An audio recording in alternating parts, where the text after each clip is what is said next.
Video इस हवाले से अब जो एक इनका फैक्ट जो एक महसूस किया गया, जो इनके फैक्ट्स और स्टैंडिकेट्स की मीटिंग्स रिजल्ट्स हैं, कुछ पॉइंट ऑफ व्यू फैक्ट्स हैं, जो भी अंदाज़ो फ़िक्र है सीनियर का, इस हवाले से यूनिवर्सिटी का मौक़िफ़ है कि कोई बच्चा भी बैकडेट नहीं है। जिन लोगों का रिकॉर्ड हमारे पास सॉफ्ट कॉपी में नहीं था, हमने उनको रिजेक्ट कर दिया और सप्ली एग्ज़ाम 2019 में उनको रोल नंबर स्लिप जारी नहीं की गई। ये एग्जामिनर कंट्रोलर ने खुद बयान दिया कि हमने जब इस चीज़ को खुद न्यूट्रलाइज कर लिया कि बंदा ठीक नहीं है, तो हमने जारी नहीं किया। तो फिर इस पर बार कौंसिल का इत्तेफाक वरना बनता है, ना कि इसके मुतरादिफ ठहरना। ये किसी पॉइंट को लेकर चलना। यूनिवर्सिटी अपने एक्ट को फॉलो करती है जिस मुताबिक सारे मामला को किया जा सके। एग्जामिनर कंट्रोलर की जानिब से ये मौक़िफ़ था और इन्होंने एंटी करप्शन कमेटी में भी मौक़िफ़ सामने रखा और अपने स्टाफ की कुछ कमियां बताई। कुछ रिकॉर्ड में वेरिफिकेशन ना हो सका, कंप्यूटर का ज़माना है, रिकॉर्ड का ज़माना, 19-20 फाइनेंस डिपार्टमेंट दीगर में हो जाती है। इसका मतलब ये नहीं कि यूनिवर्सिटी मुसलसल कानून की पासदारी नहीं करी। हमने अपने रिकॉर्ड की वेरिफिकेशन की और उसमें जनाब आला खराबियों को क्लियर किया और DLE रिपोर्ट भी पेश की जिस पर शक था कि यहाँ कोई इशू था या जो भी है, हमने उसको रिमूव कर दिया। यानी उनके रिकॉर्ड में जो बच्चा नहीं आ रहा था या कोई भी इशू आया, डबल रजिस्ट्रेशन वट इन्होंने बाहमी इतफाक़ किया। इतफाक़ करने के बाद वो इशू रिमूव कर दिए। जहाँ तक बच्चों को रिलीफ बनता था, यूनिवर्सिटी ने अब भी जो है अपने एक्ट को फॉलो करते हुए रिकॉर्ड वेरिफिकेशन दीगर मामलों का रिलीफ भी दिया और बाकियों को, क्योंकि यूनिवर्सिटी के पास राइट ऑफ व्यू है, राइट ऑफ वर्ड यूनिवर्सिटी के पास है। पाकिस्तान बार कौंसिल अभी लिमिटेशन क्रॉस कर रही है, इस बात को भी मैं आपको एक्सप्लेन करना चाहूँगा। और जो भी कुछ छोटे मोटे इशू हैं, इस पर तो यूनिवर्सिटी अपने एक्ट 1975 के मुताबिक जनाब हक रखती है। उसको क्या रिलीज देना है, क्या नहीं देना, रिकॉर्ड रखना है स्टूडेंट का कि क्या डिग्री प्रोसेस में रखना है कि नहीं रखना, या जो भी मामला था यूनिवर्सिटी की जिम्मेदारी है। और बार कौंसिल को कोई हक नहीं जो हिसाब मांगते फिरें। और रही बात JIT की रिपोर्ट की, तो JIT ने 2 टाइम रिपोर्ट पेश की। फर्स्ट रिपोर्ट के मुताबिक 6227 स्टूडेंट्स को जेन्युइन स्टूडेंट करार दिया। हमने भी जनाब आला उन कॉलेजेस को जनाब आला इसको जिसको हक दे दिया था, यानी उन आल कॉलेजेस को हक दे रखा था जिन कॉलेजेस का अब वजूद नहीं। बार कौंसिल के विजिट रिपोर्ट के मुताबिक जो कॉलेजेस जनाब आला बार कौंसिल जिसकी बात कर रही है सारे मामला की, यानी ये बात हो रही है उन कॉलेजेस के हवाले से जिसके हवाले से कह रहे थे कि जी इनको हक नहीं था। इन्होंने कहा जी हमने उन्हें पहले हक दे रखा था। अब बार कौंसिल इस बात को खुद न्यूट्रलाइज भी कर रही है कि वो सालों से LLB करवा रही। अब इन्होंने कहा कि जनाब आला हमारे मामला जो हैं, जिन कॉलेजेस को बार कौंसिल की बात कर रही है, हमारे जो मामला हैं उन की एफिलिएशन ख़त्म कर दी गई थी। फिर उनका जनाब आला होना ना होना जनाब आला इसका कोई मायने नहीं रखता। ठीक है, आप यूनिवर्सिटी ने क्या कहा कि जी हमने उनको एफिलिएशन दी हुई थी, सारे मामला हुए, लेकिन जब वो सारा मामला हमारे सामने आया तो हमने उनकी एफिलिएशन ख़त्म कर दी। जब एफिलिएशन ख़त्म कर दी तो फिर उनका होना ना होना कोई मायने नहीं रखता।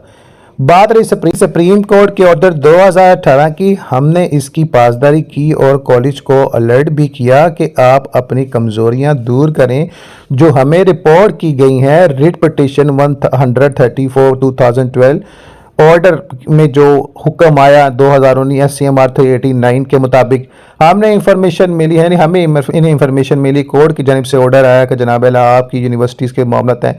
इस सूरत में जनाब आला आप अपने कॉलेजेस को बताएं कि अपने मामला क्लियर करता कि लीगल एजुकेशन के हवाले से मामला क्लियर किया जाए और अपनी यूनिवर्सिटी के एक्ट के मुताबिक 6 मंथ का टाइम, यानी 6 मंथ यूनिवर्सिटी के एक्ट के मुताबिक इन कॉलेजेस को अपना हुलिया दुरुस्त करने के लिए 6 मंथ का टाइम भी इन कॉलेजेस को इसी दौरान दिया। इन्होंने स्टूडेंट को इनरोल कर लिया था और Punjab university Himayat Islamia law college PZU university Multan bench की डायरेक्शन के मुताबिक हमने इनरोल स्टूडेंट्स को कंटिन्यू किया। जाहिर है फिर इन्होंने रिट पिटीशन डाली और इन सारे मामलों को आगे लेकर चले। ठीक है, और सारे मामला हुए आगे। जब इनरोल कर लिया, इनको टाइम दिया, यानी 6 मंथ के टाइम के दौरान इन लोगों की इनरोलमेंट भी हो चुकी हुई थी। अब बस इनके इम्तिहान होने थे। इन कॉलेजेस को टाइम दिया कि भाई आप अब आगे देखो आपने क्या करना है, अगर आप मामला सही करोगे तो सारे मामला ठीक हो जाएंगे।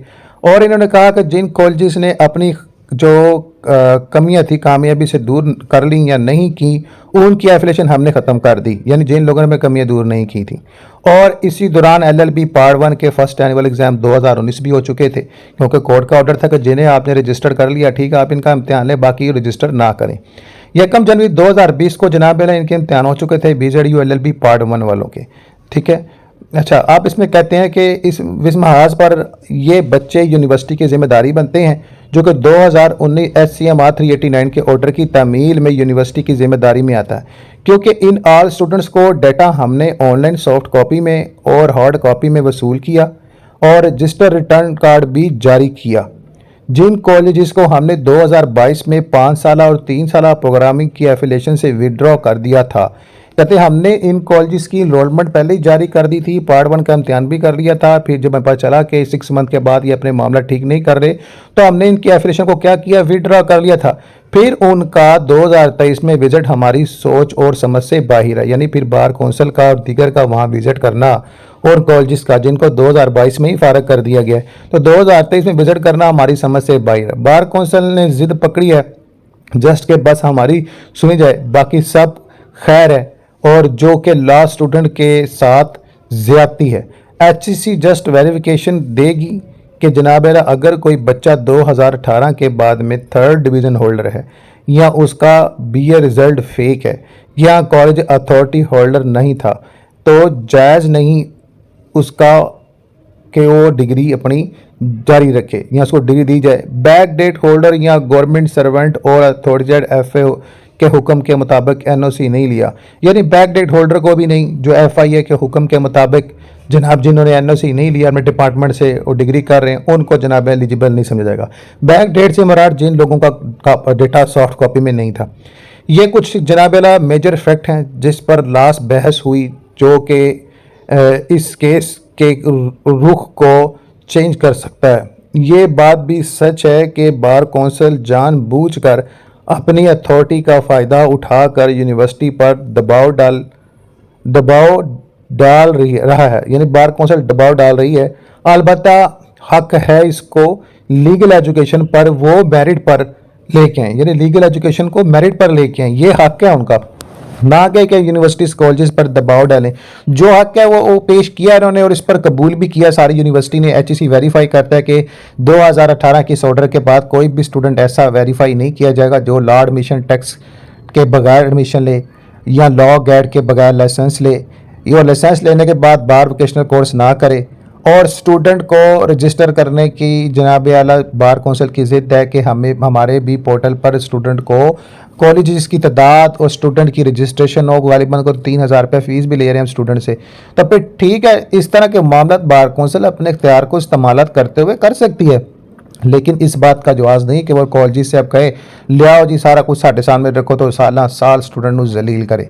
बाकी जो भी है, बाकी जो माजी में हो गया उस पर बहस करके सिर्फ एजुकेशन से स्टूडेंट को दूर किया जा सकता है, इस पर कोई हल नहीं निकलना। अब इस पर अब क्या सुप्रीम कोर्ट में होता है, अब इंशाल्लाह 24 जून 2025 को अल्लाह पाक ने चाहा तो ज़रूर जो है मामला हल सामने होगा।